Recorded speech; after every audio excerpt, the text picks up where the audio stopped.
गर्व, अभिमान और अहंकार, ये तीनों सुनने में एक जैसे लगते हैं, परंतु तीनों का अर्थ भिन्न होता है और परिणाम भी। तीनों का आरंभ प्रेम से होता है। स्वयं से प्रेम, परिश्रम हमारे मन में गर्व को जन्म देता है और सफलता अभिमान जगाती है। यहां तक ठीक है, परंतु जब ये भावना अहंकार बन जाती है तब वो समस्या बन जाती है, क्योंकि सबसे बुरा अंत अहंकारी का ही होता है। परंतु मनुष्य के लिए पहेली यही है कि पहचाना कैसे जाए कि अहंकार जग गया है और उसका दमन आवश्यक है। इसका उत्तर मैं नहीं, आपका मन देगा। जब तक आप स्वयं से प्रसन्न हैं, जब तक आप सबसे ऊंचा उठने का प्रयास कर रहे हैं, तब तक ठीक है। परंतु जब आपके मन में दूसरों को नीचा समझने का भाव आ जाए तो सावधान हो जाइए, क्योंकि यही अहंकार है जो वास्तव में आपको हीन कर रहा है। क्षमा कीजिए केशव कि मैं आपके इस निमंत्रण को अस्वीकार कर रहा हूं।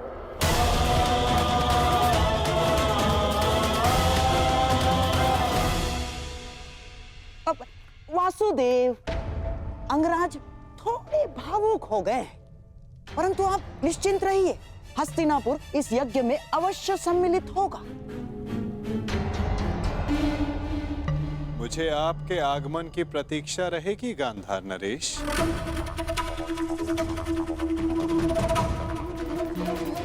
और आपके मित्रों की भी।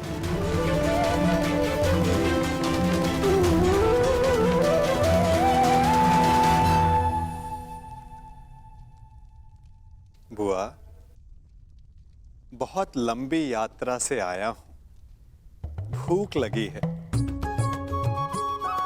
भ्राता भीम ने मुझे बताया था कि आप राजभोग और खीर बड़ी स्वादिष्ट बनाती हैं। भोजन नहीं कराएंगी?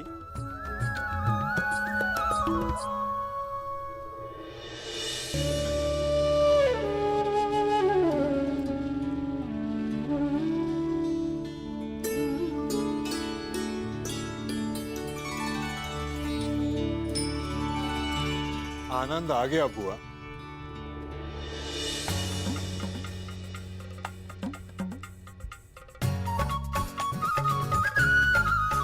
मार्ग में बहुत थक गया था बुआ, परंतु इतना स्वादिष्ट भोजन करके मानो जैसे मेरी थकान कहीं उड़ गई हो। और ये खीर,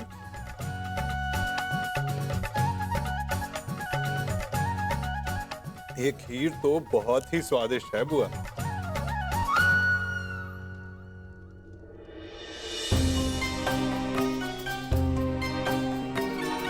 क्या हुआ बुआ? आप प्रसन्न नहीं हैं? आपके पुत्र राजसूय यज्ञ करने जा रहे हैं। आप अपने पांचों पुत्र से मिलने वाली हैं बुआ। आपको तो परम आनंदित होना चाहिए।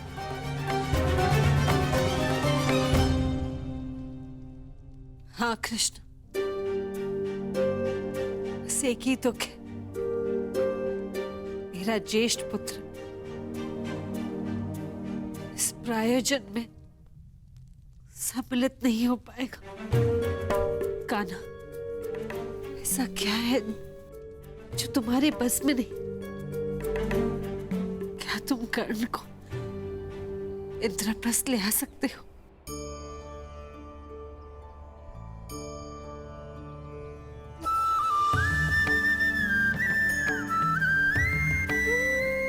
मैंने तो छाछ का ऋण भी उतारा है बुआ।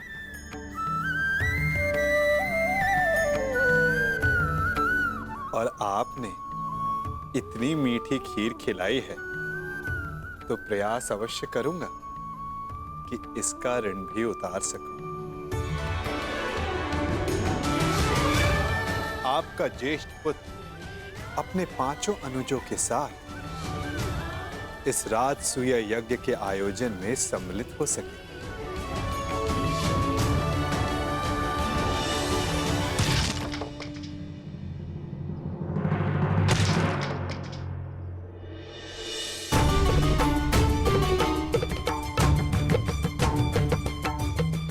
ऐसे आघात शत्रु पर उचित है महाबली। बेचारी लकड़ी को पीड़ा क्यों दे रहे हो?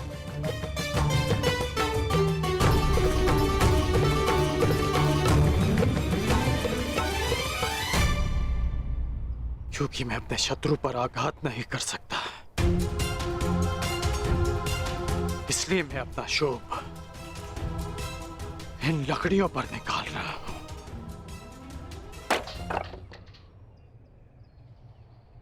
इस समय शत्रुओं की नहीं, मित्रों की सोचो मित्र। जब दुर्योधन इंद्रप्रस्थ आने को प्रस्तुत है तो तुमने आपत्ति क्यों जताई अंगराज? आपत्ति अंगराज को नहीं, उस सूत पुत्र को है जो परिवर्तन चाहता है और जो युधिष्ठिर की नीति का विरोधी है। इसलिए युधिष्ठिर के आयोजन में सम्मिलित होना मेरे मन को स्वीकार नहीं। मन की सुनना अच्छी बात है अंगराज, परंतु जो वचन दिया उसका क्या?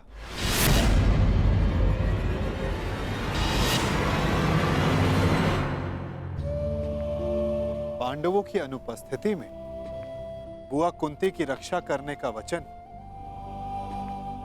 तुमने स्वयं को ही दिया था ना, वो नहीं निभाओगे?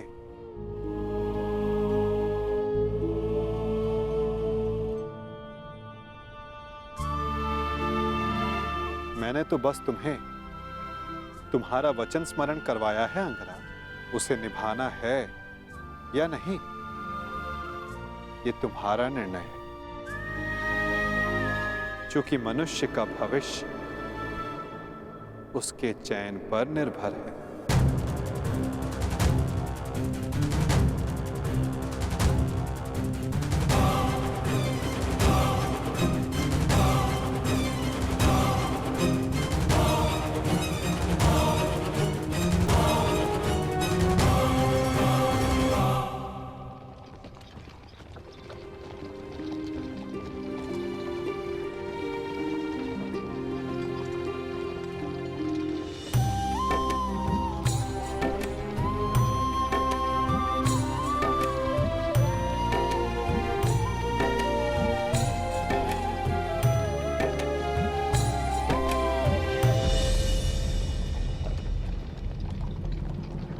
सारथी, रथ रोको।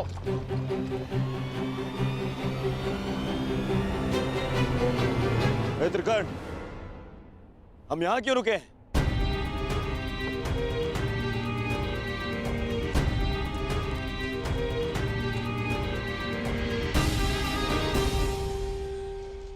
हम इंद्रप्रस्थ की सीमा पर खड़े हैं।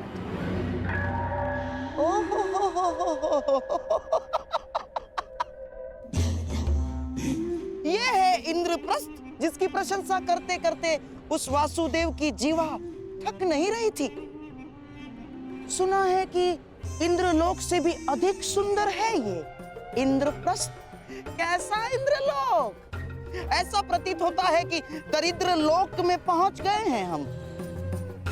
और हाँ, वैसे भी जो सारा जीवन वन में व्यतीत करते आए हैं उनसे इससे अधिक अपेक्षा क्या की जा सकती?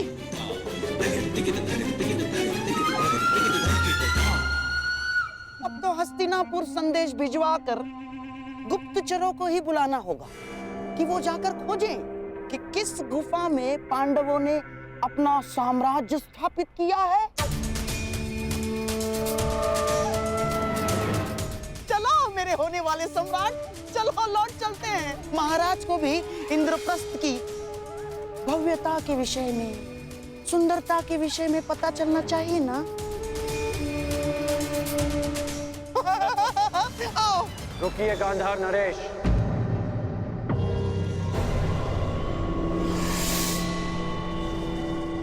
आप तो गांधार के राजा हैं ना, तो क्या आपको ये नहीं पता कि इंद्रप्रस्थ को देवताओं के वास्तुकार विश्वकर्मा ने बनाया है? कुछ तो दिव्य बनाया होगा ना। तुम्हारा तात्पर्य क्या है मित्र?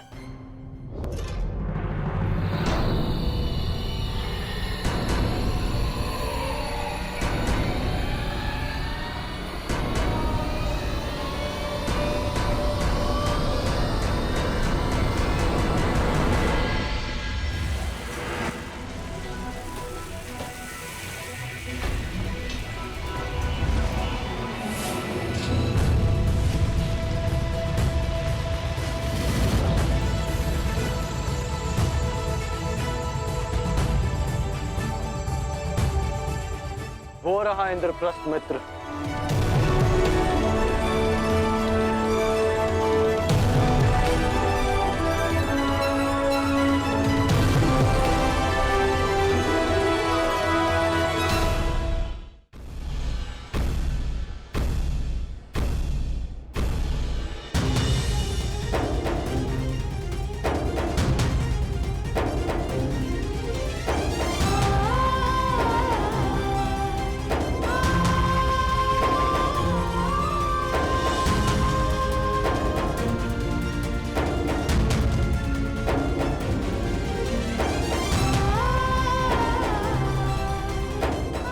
इसी प्रकार तुम सब प्रगति करते रहो पुत्र।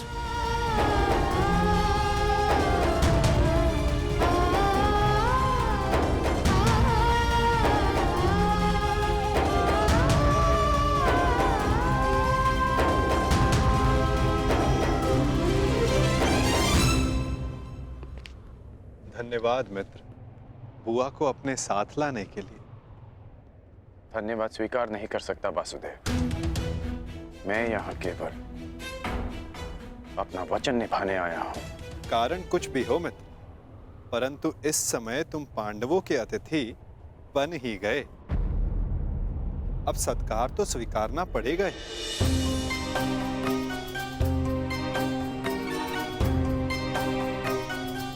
स्वागत है अंगराज।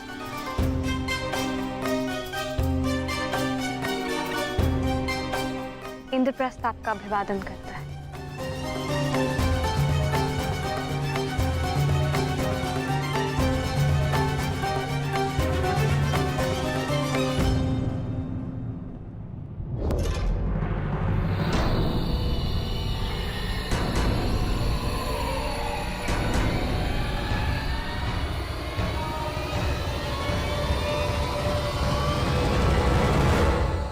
आपका अभिवादन स्वीकार नहीं कर सकता देवी।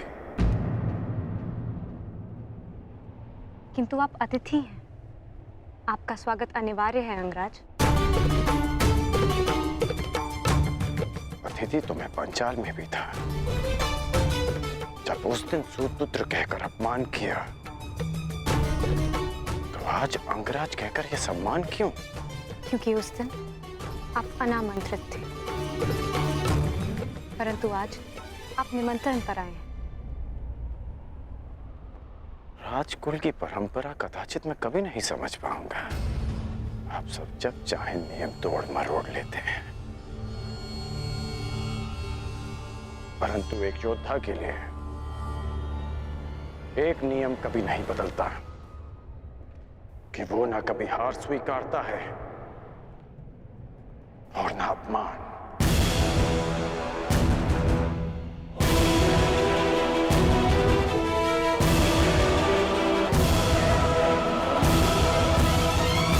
वैसे भी मेरी दृष्टि में युधिष्ठिर युवराज दुर्योधन से श्रेष्ठ शासक नहीं है। परंतु एक ये शासक तो अपना अपना दृष्टिकोण है अंगराज। अति सुंदर।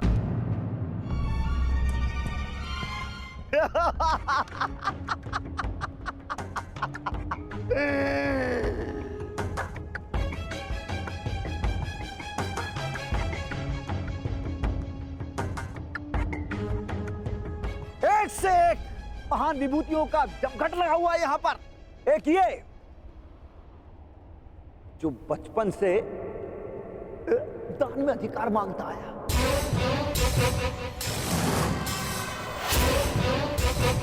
और ये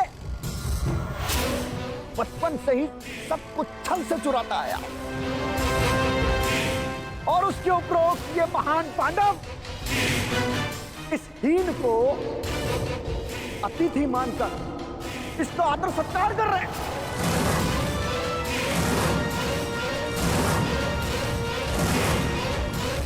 सावधान छेदी नरेश। शांत हो जाओ विकोदर।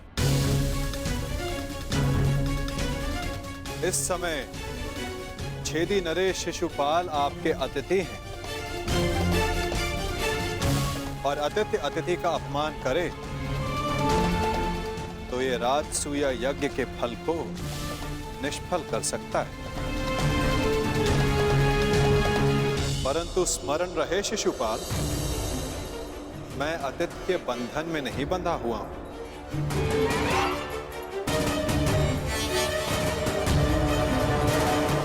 परंतु स्मरण रहे शिशुपाल, मैं अतिथि के बंधन में नहीं बंधा हुआ हूं। परंतु मैं छेदी नरेश शिशुपाल सभी बंधनों से मुक्त हूं। तेरे अतिरिक्त मेरा कोई वध नहीं कर सकता। अपने मामा का वध करने वाला रणछोड़, थोड़े बंधन में तो तू बंधा हुआ है।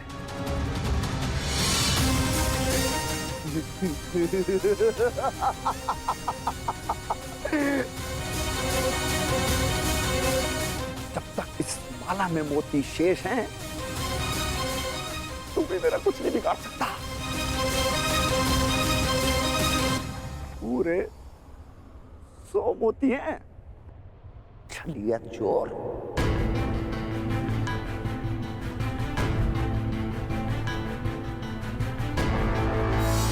नहीं शिशुपाल, अब केवल 99 रह गए, और जैसे ही ये सारे मोती समाप्त हुए, तुम्हारे 100 अपराध भी पूरे हो जाएंगे और समाप्त भी। ऐसा अवसर मैं तुझे नहीं दूंगा। स्त्रियों के वस्त्र चुराने वाले। शिशुपाल, वरदान यह है कि तुम्हारा कोई वध नहीं कर सकता, परंतु मर्यादा का उल्लंघन किया तो कहीं ऐसा न हो कि तुम्हारा वध करने वाले को भी तुम पर दया आ जाए।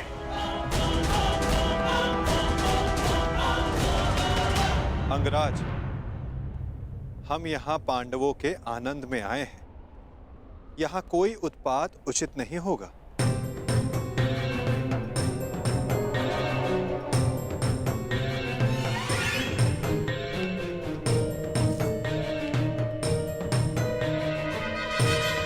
स्वागत स्वीकार करो शिशुपाल।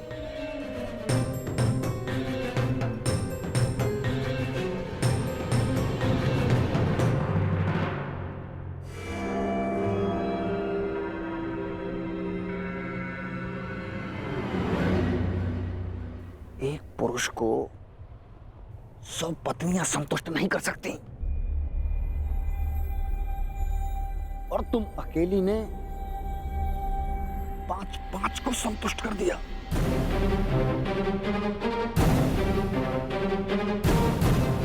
अद्भुत।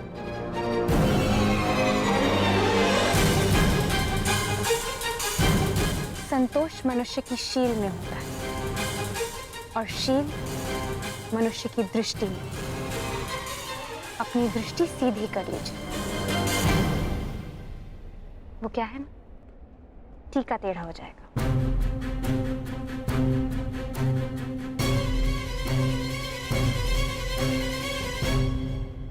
देख रहे हो मेरे होने वाले सम्राट? अब आएगा यहाँ आनंद। न हींग लगेगी, न हल्दी, परंतु रंग रंग बहुत सुंदर जमेगा। इस मूर्ख शिशुपाल का अहंकार और द्रौपदी का दर्प आपस में टकराएंगे और भंग होगा पांडवों का यज्ञ।